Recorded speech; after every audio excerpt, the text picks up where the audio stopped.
Bonjour à tous, bienvenue sur Carture, bonne année. Dans ma dernière vidéo, je parlais des affaires à faire en période de Noël et du Nouvel An, ainsi que tous les bons plans à faire juste avant l'année 2021. Pas de panique si vous n'avez pas eu le temps d'acheter votre voiture, en 2021 il y aura aussi des affaires à faire, je vous explique tout ça dans cette vidéo. Suite à ma dernière vidéo où j'explique rapidement les invendus en concession, je vais aller un petit peu plus en détail dans cette vidéo en expliquant où vont les invendus, par qui sont-ils rachetés et surtout comment en profiter. Les invendus en concession sont souvent rachetés par des centres multimarques ou par des mandataires de la marque. Pourquoi les véhicules quittent les concessions? Tout simplement parce que stocker coûte cher et que les concessions préfèrent avoir de nouveaux véhicules plus facilement vendables que ceux qui gardent depuis bientôt plusieurs mois dans leur concession.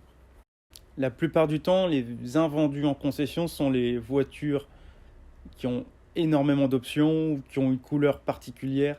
Il y a souvent une caractéristique qui fait que la voiture est difficile à vendre directement en concession.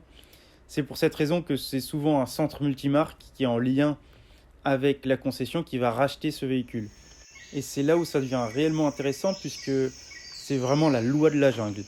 Vous avez des fois la même voiture à des prix totalement différents via plusieurs sites comparateurs, donc ça n'a aucun sens.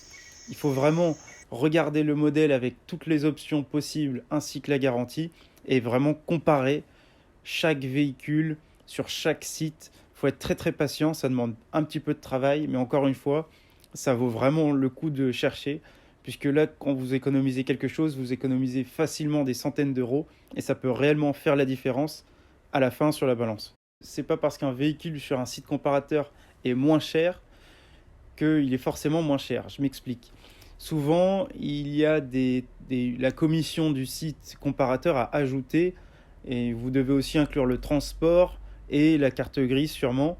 Donc dans ces cas-là, vous devez faire vos calculs encore auparavant pour savoir si c'est moins cher. Pour vous faire gagner du temps, ayant moi-même recherché pendant des heures certaines voitures, il n'existe pas de meilleurs sites sur le marché. Les différents critères à privilégier pour 2021 pour la recherche de véhicules sont les suivants. Les voitures neuves ne sont pas intéressantes, privilégiez l'occasion. Même s'il y a une reprise, une prime à la casse, etc., les voitures d'occasion sont encore plus un gros boom pour cette année 2021. Malgré toutes les péripéties du diesel ces dernières années, le diesel reste l'énergie la plus économique du marché, voire dans certains cas la plus écologique. Concernant l'écologie, vous devez aussi privilégier des voitures qui ne sont pas des SUV, même si c'est la tendance. Le dernier conseil pour 2021, ça concerne le financement.